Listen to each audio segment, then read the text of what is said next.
Next hand we pick up ace queen. I think it's about later. Raise to 75, and this time we get both blinds calling us. I believe it's that same one guy and then another guy, so for what it's worth. Flop comes 10-8-7, not really great for us.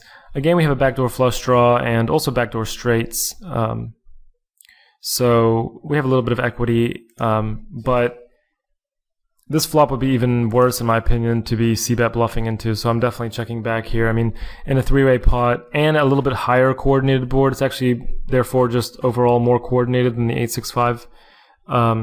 It just smacks the hell out of their calling ranges pre-flop, so I think, you know, yeah, I just think it's a horrible, horrible spot to consider betting. Turn comes a 9, and the big blind bets out 150 into like 225. So again, it's frustrating to play this passively, but I'm not looking for too many spots to, you know, just spew off my stack in the first level with you know, really thin draws. Even here, I might have as few as 3 outs. His betting range obviously has Jack X in it, maybe some 2-pair type hands. Maybe some other hands that I'm ahead of, like King Queen or something that has, you know, a bit of some draws and with equity. But still, in general, I'm never that far ahead of anyone's range and often very far behind. So pretty straightforward folding spot.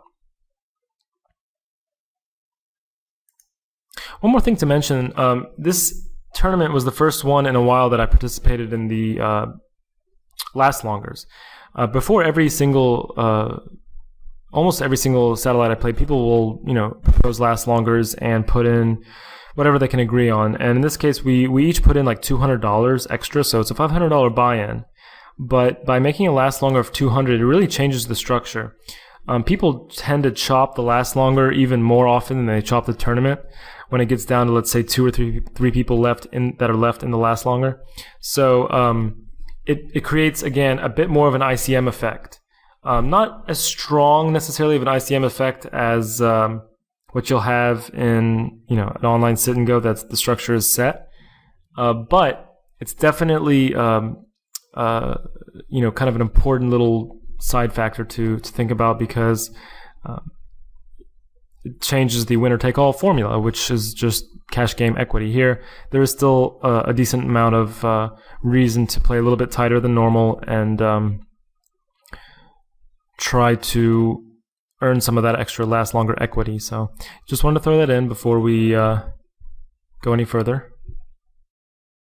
Next hand, we actually pick up a hand finally, or we actually pick up a monster, I should say. We've had a couple nice hands pre-flop anyways, and I believe it just folds through here, so nothing too exciting.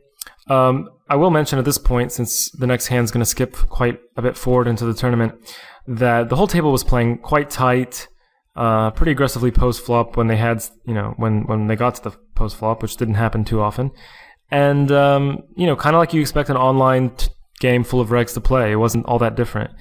And nobody even busted until 100-200, so we really went a long time in this tournament without a single player busting, which, I mean, it doesn't really mean a whole lot. It just kind of reinforces the type of table that I was playing against, the kind of competition. In this case, we have 10 big blinds with ace-10 suited. I'm planning on shipping. A guy min raises to my right, another one of the online guys, and I imagine his range here is going to be a little bit looser than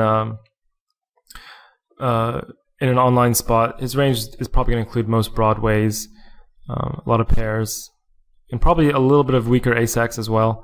Ace-10 is definitely good enough here for a reshove. I don't expect to have a ton of fold equity. I do think he's going to call with, you know, hands like King Queen, King Jack, just because he's getting decent odds there. But he does fold in this case, so perhaps he had a Jack 10 type of hand, or something even lower like a suited connector, like 7-8 suited or whatever.